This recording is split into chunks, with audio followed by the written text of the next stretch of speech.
안녕하십니까. 오늘은 서양 회화의 공간 인식에 대해서 같이 공부해 보는 시간을 갖도록 하겠습니다. 서양 회화의 공간 인식은 동양과 서양에서는 예로부터 주위 환경을 인식하는 방식의 차이와 자연 간의 차이가 존재했습니다. 이러한 사상은 서로 다른 형태의 예술이 발달하는 초석을 마련했는데요.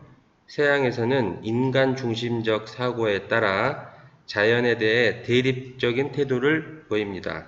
따라서 자연을 관찰하고 분석하고자 했으며 회화에서도 인간의 시선을 중심으로 한 원근법이 발달했습니다. 원근법은 그림 그리는 사람의 위치를 기준으로 하여 화면에 3차원의 깊이감을 나타내는 방법입니다. 르네상스 시대에 발전하여 서양 회화의 전통으로 자리 잡았습니다. 원근법이 혁신적이긴 하지만 그림 속의 공간을 재현하는 절대적인 기준은 될 수 없습니다. 예술가들은 각 시대의 공간 개념과 개성에 따라 세계를 다양한 방식으로 표현해 왔는데요. 첫 번째, 선원근법에 대해서 알아보겠습니다. 선원근법, 투시화법은 고정 시점에서 대상을 관찰하여 표현하는 방식으로 소실점 개수에 따라 구분됩니다. 1점, 2점, 3점 투시가 있어요. 선원근법을 이론한 알베르티는 르네상스 인문학자, 문학가, 철학자, 건축가로서 르네상스 시대에 미학의 기본 원리를 규정하였고 선원근법에 대한 화학적 기초를 제공하여 선원근법 이론을 정립하였습니다. 그의 이론에 따르면 시각 이미지는 눈과 대상을 잇는 직선들에 의해 산출되고 그림의 모든 인물, 대상, 공간적 거리 등을 실체 세계에서 나타내는 것과 완벽하게 비례한다고 하였습니다. 이후 선원근법의 공식은 회화의 절대적인 표현 형식으로 인식되었습니다. 선원근법을 적용시킨 최초의 회화 작품으로 마사초의 성삼위일체 작품을 보고 계십니다. 이 작품은 프레스코화이고요. 브루넬레스키로부터 선원근법을 전수받은 이 작가 마사초는 이 벽화에서 관람자의 눈높이에 소실점을 두어 이쯤 되겠죠. 눈높이가 주의를 집중시키고 공간에 깊이감을 더했습니다. 이 오른쪽 그림은 성삼위일체 속 원근법을 나타낸 것입니다. 두 번째로 레오나르도 다빈치의 공기원근법을 알아보겠습니다.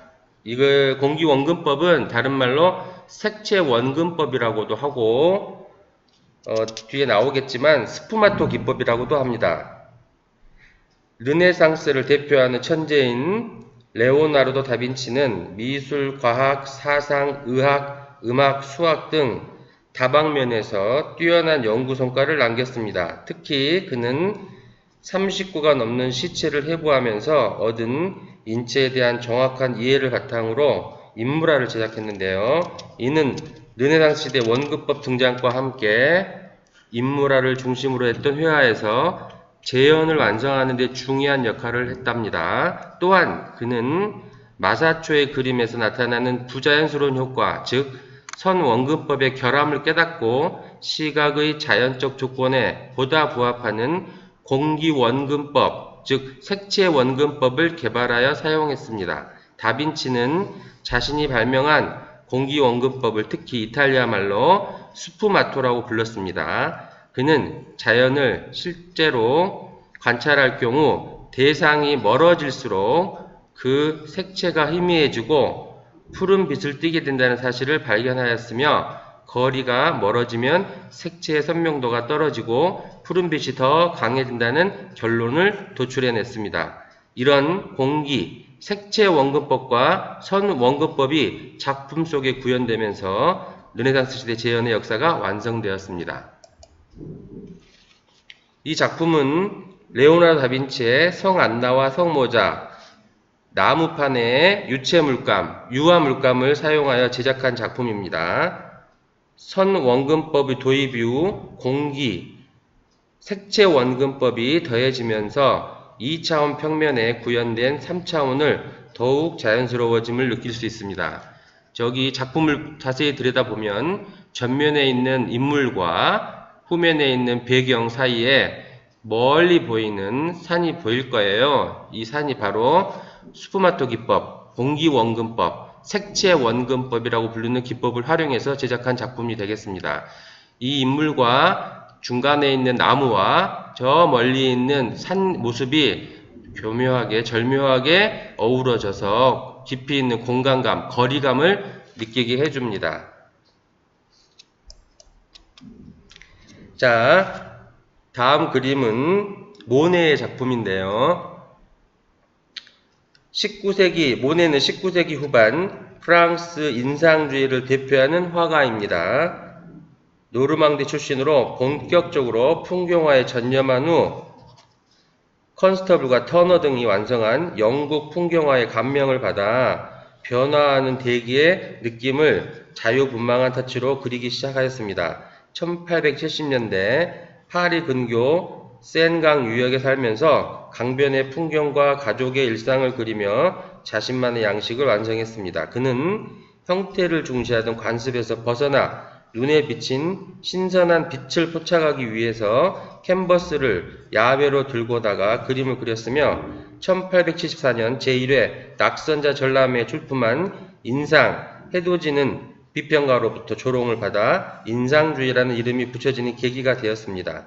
즉흥적인 감정을 담은 모네의 색채는 유럽과 미국의 19세기 후반 미술에 아주 큰 영향을 끼쳤으며 대표적인 루앙 대성당 연작, 지금 보고 계시는 작품입니다. 캔버스의 유체물감을 가지고 제작했는데요. 이것은 빛에 따라 변화하는 사물의 색을 담아내면서 작가의 눈에 비친 세상을 표현하였음을 의미합니다. 이때부터 대상의 객관적 묘사라는 회화의 명분보다는 작가 자신의 시선이 더욱 중요해지기 시작했습니다. 이제는 눈에 보이는 대로 작품을 표현하려고 애쓰는 작가들이 등장하기 시작한다는 의미입니다. 제일 왼쪽에 있는 작품은 강한 햇볕이 있는 성당의 모습이고요. 이 그림은 아침 안개에 쌓인 성당의 모습이고 정오의 풍경입니다. 그 다음에 이쪽은 또 흐린 날의 작품이라고 하네요. 이렇게 시리즈로 작품을 시기적으로 좀 다르긴 하지만 열심히 그렸습니다. 이 친구들을 이런 유화풍들을 그린 작가들을 인상주의화파라고 이야기합니다. 자, 다음 작품은 피카소 아비뇽의 처녀들이라는 작품인데요. 이 작품도 캔버스의 유체물감을 가지고 작품을 제작했는데 이 작품들은 이제 공간이 해체되고 재구성되는 의미를 담고 있습니다. 원근법이 절대적인 방식이 아님을 깨닫고 대상의 본질을 파악하고자 형태를 분해하여 재구성하는 다중 시점을 실험했습니다. 이 작품의 인물을 보면 옆모습과 정면의 모습, 측면의 모습이 교묘하게 어우러져 있는 걸 알 수 있습니다. 아프리카 조각과 마스크, 세잔의 작품에서 영향을 받아서 1906년부터 기하학적 형태로 작품을 그렸는데요. 이 아비뇽 처녀들을 기점으로 입체주의를 발전시키게 됩니다. 자, 다음 작품은 이제 공간의 재현, 그러니까 대상을 바라보고 현실을 있는 대로 묘사하는 그 공간에서 재현에서부터 작가 자신의 주관적인 심정이나 느낌을 표현하는 작품이 바로 이 작품이 되겠습니다. 이 작품은 플록이란 작가의 연보랏빛 안개 너머 넘버1이란 작품인데요. 캔버스에 에나멜 물감과 알루미늄 페인트와 유체 물감을 섞어서 혼합해서 그린 작품이 되겠습니다. 이 작품은 기존의 재현 전통과 원근법의 지배에서 완전히 벗어난 작품입니다. 무엇을 그렸는지 도대체 알 수가 없어요. 하지만 바닥에 눕힌 캔버스에 물감을 흩뿌리면서 드리핑 기법이라고 하죠. 회화의 고유의 평면성을 드러나야 했습니다. 자, 오늘은 현대미술과 근대미술을 아우르는 다양한 작품 속에서 서양회화의 공간 인식에 대해서 같이 한번 공부해 봤습니다. 수고하셨습니다.